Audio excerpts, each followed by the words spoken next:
हम सब चाहते हैं कि हमारे बच्चों को अच्छी शिक्षा मिले और अच्छी शिक्षा के लिए जरूरी है कि स्कूल, घर और समुदाय साथ मिलकर काम करें। इन सब को साथ लेने का काम करती है शाला प्रबंधन समिति यानी कि एसएमसी।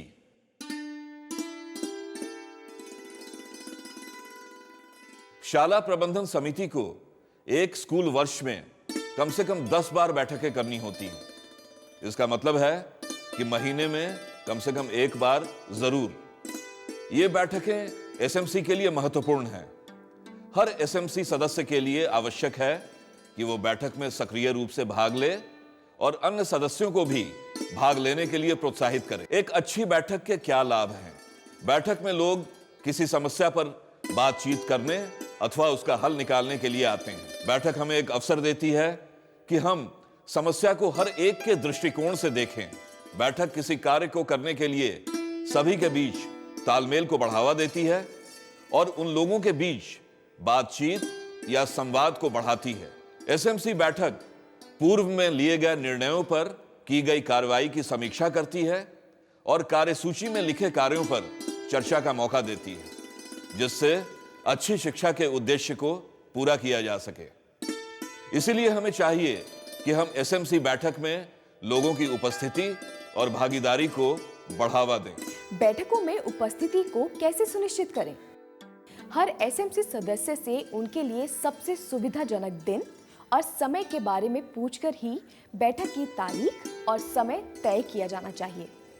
ऐसा ना करने से गैर हाजिरी के मौके बढ़ जाते हैं। बच्चों की शिक्षा में माता पिता के योगदान का महत्व, उसकी जरूरत और तरीके उन्हें सरलता से समझाए जाने चाहिए।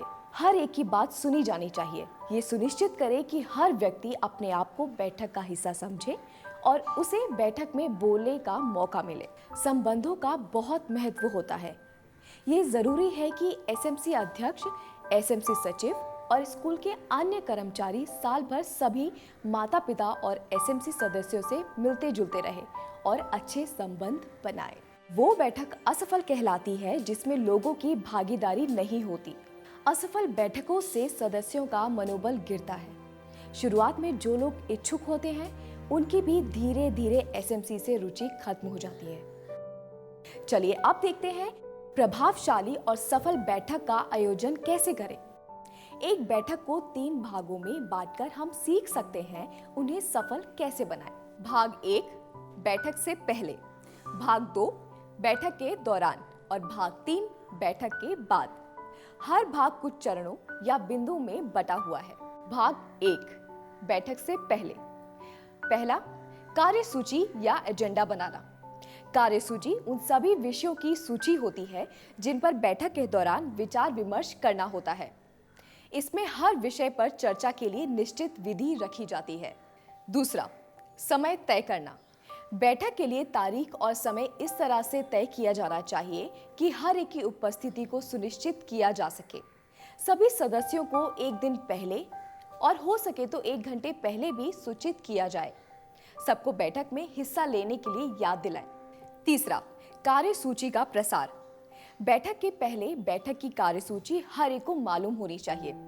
इससे सबको विषय की जानकारी रहती है और वे समझते हैं कि बैठक से क्या उम्मीद रखें। चौथा, स्वयं की तैयारी। ध्यान रखिए कि आपको कार्यसूची के विषय और उन मुख्य मुद्दों का ज्ञान हो जिन पर आपको बैठक में जोर देना है ताकि बैठक के उद्देश्य पूरे हो सके। भाग 2 बैठक के दौरान। पहला, समय पर आना। अगर आप समय पर आते हैं तो आपको एक भरोसेमंद इंसान के रूप में देखा जाता है। इससे लोगों पर आपका प्रभाव पड़ता है। वे आपकी बात सुनते हैं और आपके सुझाव पर अमल भी करते हैं। दूसरा, हाजिरी लेना। हाजिरी लेते वक्त ध्यान रखिए कि कौन अनुपस्थित है ताकि उनसे संपर्क करें, उन्हें बैठक में हुए विचार विमर्श के बारे में सूचित किया जा सके और अगर किसी कार्य के लिए उनका सहयोग चाहिए तो उन्हें बताया जा सके। तीसरा, पिछली बैठक में तय मुद्दों में हुई प्रगति का आकलन करना। चौथा, कार्यसूची की समीक्षा और विषयों के लिए समय सीमा।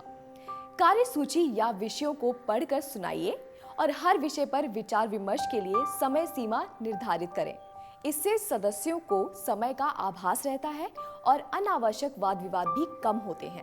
5वां, सुनिश्चित मुद्दे पर रहना। हर विषय और उस पर विचार विमर्श के बाद उसके सारांश में मुख्य तथ्यों को रखें, प्रश्न पूछने का मौका दें और फिर कार्यसूची के अनुसार अगले विषय की ओर बढ़ें। 6, उपस्थित लोगों से रचनात्मक सहयोग लेना। चूंकि बैठक का उद्देश्य दो तरफा संवाद है, इसलिए ये अत्यंत आवश्यक हो जाता है कि हर एक सदस्य उचित सुझाव या विचार प्रस्तुत करे। 7वां, कार्य योजना बनाना। कार्य योजना एक संक्षिप्त विवरण है जिसमें बैठक के उद्देश्यों को और उसकी पूर्ति के लिए किए जाने वाले प्रयासों के बारे में लिखा जाता है। ये योजना बैठक के बाद के लिए होती है, जिसमें हम तय करते हैं कि हर सदस्य अपने अपने कार्यों को कैसे पूरा करेगा। 8वां, जिम्मेदारी तय करना।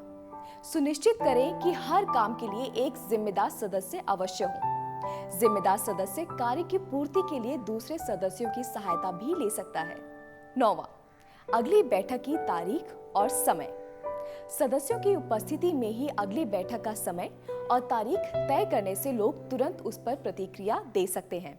वे उपयुक्त समय या तारीख पर उपलब्ध हैं कि नहीं। भाग 3, बैठक के बाद। बैठक के बाद भी सदस्यों से संपर्क में रहना चाहिए। उदाहरण के तौर पर एक काम का होना निश्चित किया गया था और उसके लिए जिम्मेदार व्यक्ति निर्धारित था। क्या वो जिम्मेदार व्यक्ति काम का पूरा होना सुनिश्चित कर पाया? क्या अन्य सदस्यों ने उसकी मदद की है? इससे उन उद्देश्यों को पूरा करने में मदद मिलती है जिसके लिए बैठक बुलाई गई थी और बैठक की सफलता का पता चलता है। हर माता पिता की यही चाहत होती है कि उनके बच्चे जिंदगी में तरक्की करें, उनसे आगे निकलें। इसलिए माता पिता के मन में यही सवाल रहता है कि कैसे बच्चों की अच्छी शिक्षा को सुनिश्चित किया जाए। इसका एक जवाब है सक्रिय एसएमसी, शाला प्रबंधन समिति। अच्छी शिक्षा की ओर एक ठोस कदम। आप भी आज ही अपने एसएमसी से मिलकर चर्चा करें, एसएमसी की मीटिंग में भाग लें और मीटिंग को प्रभावी बनाएं, क्योंकि एसएमसी हो सफल तो हर बच्चा अच्छी शिक्षा पाए। फिल्म में दर्शाई एसएमसी मीटिंग सांकेतिक है। एसएमसी सदस्यों की संख्या प्राथमिक शाला व माध्यमिक शाला में 18 होती है। इनमें 50% सदस्य महिलाएं होती हैं। एसएमसी अर्थात शाला प्रबंधन समिति में 75% सदस्य उस स्कूल में पढ़ रहे बच्चों के माता पिता होने चाहिए, जिनमें आधी संख्या महिला सदस्यों की यानी माताओं की होनी चाहिए।